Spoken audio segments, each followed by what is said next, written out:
चलो बेटा अभी हम फंक्शंस समझते हैं। फंक्शंस का मतलब क्या होता है आपके हिसाब से? फंक्शंस का मतलब क्या होता है? फंक्शन यूज होते हैं कोई स्पेसिफिक टास्क करने के लिए। स्पेसिफिक टास्क का मतलब समझते हो क्या? एग्जांपल बताऊं जैसे बताओ ना। मतलब वो वाइल लूप चलाते हैं और वाइल तो लूप कर रहा है, वो अलग चीज़ हो गया। वाइल लूप अलग कंसेप्ट हो गया। तो अब फंक्शन जैसे वाइल, तो वाइल का एक टास्क है बेटा, वो फंक्शन नहीं है, वो इसका वर्किंग मैकेनिज्म है। फंक्शन क्या है? मैं अभी आपने क्या बोला? सब टास्क। सब टास्क का मतलब क्या? आप जो कर रहे हो जिसको सब टास्क बोल रहे हो, एग्जैक्टली मतलब अभी तक आपने जो 11th में क्या किया था, सारे प्रोग्राम्स एक एक करके प्रोग्राम बनाए, तो प्रोग्राम यानी एक टास्क ही तो है। तो फंक्शन भी एक छोटा सा प्रोग्राम ही है, राइट? वो एक छोटा सा प्रोग्राम है। उस प्रोग्राम को जब भी हम कॉल करते हैं तब वो रन होता है। तो अब फंक्शन के टाइप हैं, देखो फंक्शन का टाइप क्या है देखते हैं। देखो ये है फंक्शन विदाउट आर्ग्यूमेंट।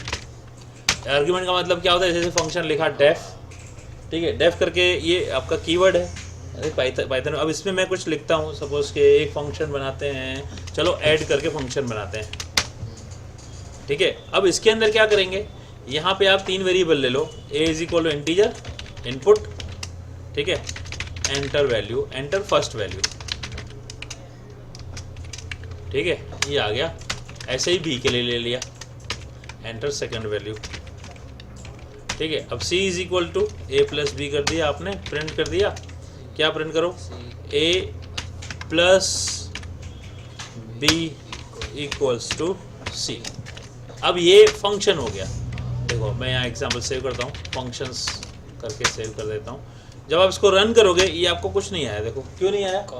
कॉल नहीं किया। अब आप यहाँ कॉल करके देखो, सॉरी ऐड, अरे ऐड में ब्रैकेट्स नहीं लगे ना बेटा, ये देखो आ गया, ये कॉल हुआ यहाँ भी। अब आप देखोगे तो यहाँ कॉल करने की ज़रूरत क्या थी? अच्छा बी हमारा शायद हमने गलत लिख दिया उधर, देखेंगे, हाँ ऐसे गलत लिख दिया है, यहाँ कॉमा आएगा, ठीक है। अब इसको दोबारा कंपाइल करके रन करते हैं। देखो अभी जब आप लिखोगे यहाँ ऐड, अरे यार क्या हो रहा है, ये ऐड, ठीक है, 65 75 आंसर आ गया, ठीक है। तो एक फंक्शन जरूरी नहीं मैं यहीं पे कॉल करूँ, मैं कंपाइल कर दिया तो यहाँ भी कॉल कर सकता हूँ, और यहाँ से डायरेक्टली कॉल किया, ठीक है, तो डायरेक्टली कॉल होके यहीं पे। अब मेरे को वो जो यहाँ लिखना था वो मैंने उधर ही लिख दिया और वहीं से रन हुआ, लेकिन इसके अंदर हमने कुछ वैल्यू नहीं डाली है। This is called function without argument. अब इसमें लिखते हैं विथ आर्ग्यूमेंट। अब विथ आर्ग्यूमेंट का मतलब क्या हो गया? ए और बी की वैल्यू यहाँ मैं नहीं दूंगा, ठीक है। जब ए और बी की वैल्यू यहाँ नहीं दूंगा तो कहाँ दूंगा? इसको रन करता हूँ, देखो, ठीक है। यहाँ लिखता हूँ suppose x is equal to 75, y is equal to 95, और यहाँ कर रहा हूँ add x, y। You see now, ये क्या था? फंक्शन विथ आर्ग्यूमेंट, ठीक है। अब देखो सपोज मैं लिखता हूँ a is equal to 100, b is equal to 200। अब ये है तो ये भी आर्ग्यूमेंट ही, ठीक है। अब मैं अगर यहाँ दोबारा लिखूँ ऐड और कुछ नहीं देता हूँ तो देखो ये 100 प्लस 200 आया। ये कहाँ से आया? ये है function with argument with default value.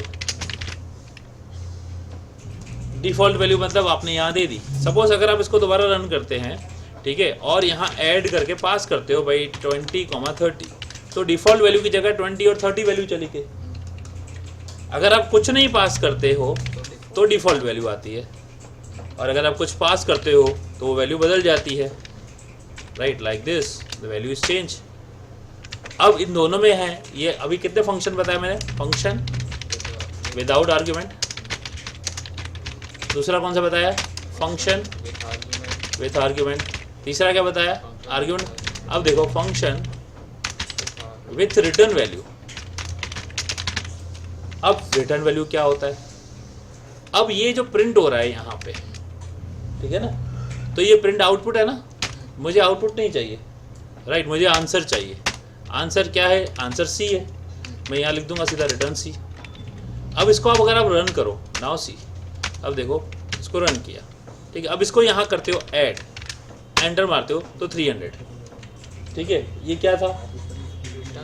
हमने कहीं प्रिंट कमांड दिया नहीं, फिर भी कैसे आया? पता नहीं, रिटर्न की वजह से आया। एग्जैक्टली, रिटर्न की वजह से आया। अब क्यों डायरेक्टली आया? अगर मैं यहाँ ऐसे करता हूँ, देखो ध्यान से, P is equal to add, now see this thing, now if I press enter, तो प्रिंट क्यों नहीं हुआ? P में वैल्यू चली गई, क्योंकि वैल्यू सीधी प्रिंट P में चली गई। यहाँ पे नहीं डाला तो यहाँ पे आके प्रिंट हुई, लेकिन मैंने यहाँ वेरिएबल रिसीवर डाला, ये रिसीव करने वाला डाला, तो वैल्यू कहाँ गई?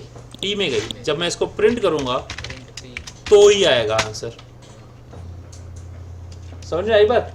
तो अब रिटर्न करने के लिए हम जनरली क्या करते हैं? हम जनरली ये करते हैं कि इनपुट मैं यहाँ लेता हूँ अलग से, देखो A is equal to input, B is equal to input. अब इसमें क्या करेंगे? C is equal to write add A comma B। इसका मतलब क्या हुआ? चलो नॉट A, यहाँ X कॉमा Y ले लेता हूँ, यहाँ X कॉमा Y ले लेता हूँ। अब वेरिएबल का देखो, ये X की जो भी वैल्यू जाएगी यहाँ से कॉपी होके A में जाएगी, यहाँ से Y की जो भी कॉपी होके जाएगी यहाँ B में जाएगी। X और Y अलग हो गया, ठीक है। अब यहाँ पे क्या हुआ? A और B ऐड होके C में ऐड हो जाएगी, C से आंसर रिटर्न होगा और ये C इधर ले लिया। अच्छा C की जगह यहाँ Z ले लेता हूँ, C की वैल्यू यहाँ Z में आएगी। अब इसको अगर रन करते हैं तो आंसर नहीं देगा, देखो प्रिंट नहीं किया, क्योंकि प्रिंट नहीं किया हमने। तो हम क्या करते हैं? यहाँ पे प्रिंट करते हैं।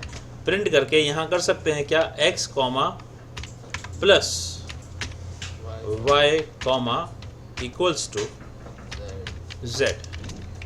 अब आप देख लो, तो ये फंक्शन विद क्या हुआ? विद रिटर्न वैल्यू हुआ। अब समझ में आया फंक्शंस के टाइप? पक्का? कोई क्वेश्चन है तो बोलो।